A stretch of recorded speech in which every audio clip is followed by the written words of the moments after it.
ma'am. Thank you. Thank you. Okay. There. And now if everybody's ready? Yeah. Ready?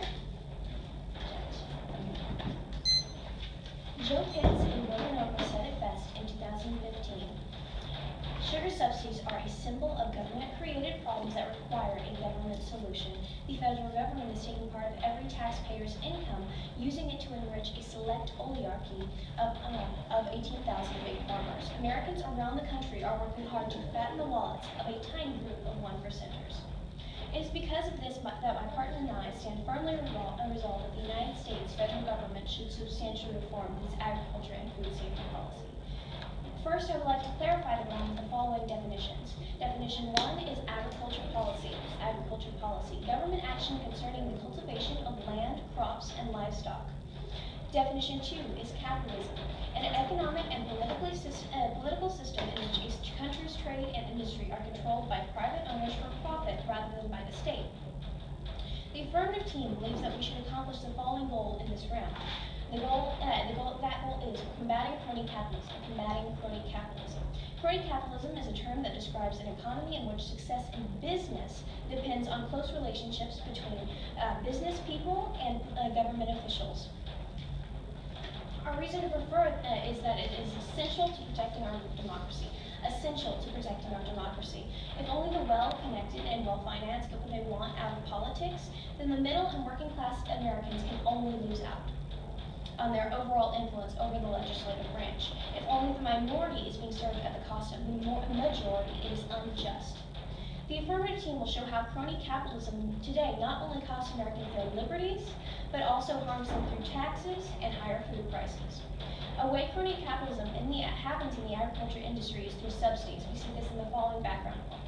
And this is the U.S. Sugar Program. The U.S. Sugar Program is the federal commodity support program authorized by the 2002 Farm Bill to cover the crops of sugar beets and sugar cane. The program supports domestic sugar prices by 1, making available loans to processors, 2, restricting sugar imports using a tariff, and 3, limiting the amount of sugar that processors can sell domestically. Within the status quo, we see 2 significant harms. Harm 1 is promoting crony capitalism. We see this in 2 subpoints. Subpoint A is tax-paying majority. For American taxpayers, the sugar program has led to billions of their hard-earned dollars being wasted propping up the sugar industry.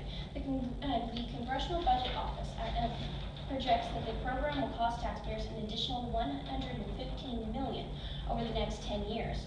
And subpoint B is politically connected minority. This is by Brian Riley in 2014.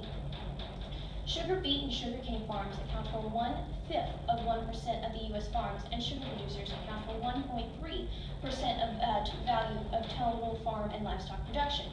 This relatively small sector of the economy is very politically engaged, accounting for 33% of crop industry's total campaign donations and 40% of crop industry's total lobbying expenditures. Judge, we can clearly see that the majority is harmed because of crony capitalism. This corrupt system impacts life, liberty, and the pursuit of happiness. This takes me to my second harm, which is Americans hurt. We see this in 2 subpoints. Subpoint A is increased sugar price. Dr. Veronica DeRuby in 2015. U.S. consumers have been paying, on average, twice the world price for sugar. End quote. Dr. Ruby then goes on elsewhere in the same context to conclude, quote, economist Mark Perry calculates that the inflated price of sugar will cost Americans more than $3 billion this year. And this is subpoint 2. Sugar subsidies hurt taxpayers. Justin Sykes, November 16, 2015. From 2000 to 2001, the sugar program cost taxpayers almost $500 million. In 2013, nearly $300 million was charged to taxpayers by the program. And this is obviously infringing upon the democracy, and it infringes upon life, liberty, and the pursuit of happiness. And that is why we offer the following plan, which is to abolish the U.S. sugar program. The agency in enforcement is Congress, the President, and the USDA, and the ITC. The timeline and the funding is by normal means. Solvency is combating crony capitalism. Subpoint A is sugar subsidies are crony capitalism at its worst. Thus is a good start with combating crony capitalism. This is by Justin Sykes in 2014. Sugar subsidies are crony capitalism at its worst. The program instead represents the worst of corporate welfare and cronyism that so often plagues DC politics. Through the use of price supports, import quotas, and tariffs, the sugar program destroys competition in the market, protecting the politically connected sugar industry at the expense of the hard-working Americans. Judge, this is subpoint B, we must repeal Mario Loya in 2014. It is hoped that Americans will soon realize that the cost of farm support program support schemes such as the sugar program greatly outweigh the benefits. Congress should systematically repeal such programs for everyone's good. The impact to this is upholding life, liberty, and the pursuit of happiness. Upholding democracy upholds life, liberty, and the pursuit of happiness. Therefore, it is essential that we combat crony capitalism. The advantage to this is that consumers and taxpayers benefit. Consumers and taxpayers benefit. The consumers are benefited by our plan as shown in subpoint 1. And U.S. sugar prices fall. U.S. sugar prices fall. Jared Meyer and Preston Cooper in 2014. An Iowa State University study concluded that if sugar program were abolished, the U.S. sugar prices would fall by roughly a third, saving consumers $2.9 billion to $3.5 billion. Because the sugar is so widely in use in different products, the price of food will drop and consumers will benefit. Subpoint 2 is taxpayer benefit. Taxpayer benefit. Judged by removing the sugar program, the significant waste of taxpayer dollars, as mentioned in Harm 2, subpoint B, will no longer be present.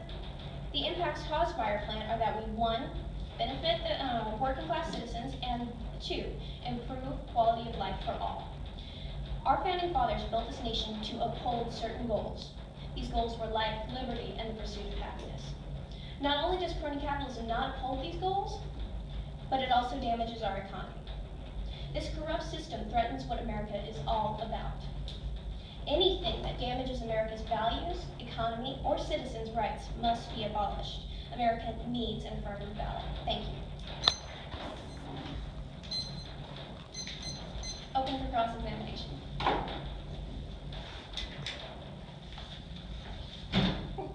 Table. Hello. Alright, are you ready? Yes. Let's get started. Now, first, can I have a copy of your case? Sure thing. Would you mind to pass back? Perfect. Here you go. Now, your basically main points are talking about consumers losing money, correct? Yes. Now, are manufacturers experiencing any harm from this program? Definitely. They're actually losing jobs. And how are they losing jobs? They are losing jobs because the sugar industry is the ones that are benefiting. Okay, but how does that make them, can't both of them benefit? How do we know if they're actually losing jobs from this? I will bring up some evidence, my partner will actually bring up some evidence in his speech. Great, thank you. Now, how much are taxpayers currently having to pay extra? You brought up a number, but how much? It's actually costing taxpayers $3.5 billion. 3.5 billion? Okay. And now, why was this plan originally put in place? Why was the sugar program put in place? It was originally put in place because the sugar market was not ready to compete, but in actuality, it is now ready to compete. And how do you know it's ready to compete? Because they're saying it's ready to compete. Who is saying that? Actually, the smaller sugar farmers, other than the 18,000 big farmers that are actually receiving these subsidies. All right. And do you have evidence saying that they can compete? Yes, I do. Okay. Thank you. Now, how much are these prices going to fall once we abolish the sugar program? The prices are going to fall actually down to the world price currently. And what's the current world price? The current world price, okay, so right now the American sugar market is about 64% higher than the world price. Okay. And the world price is way under, so yeah. Okay. It would lower it substantially.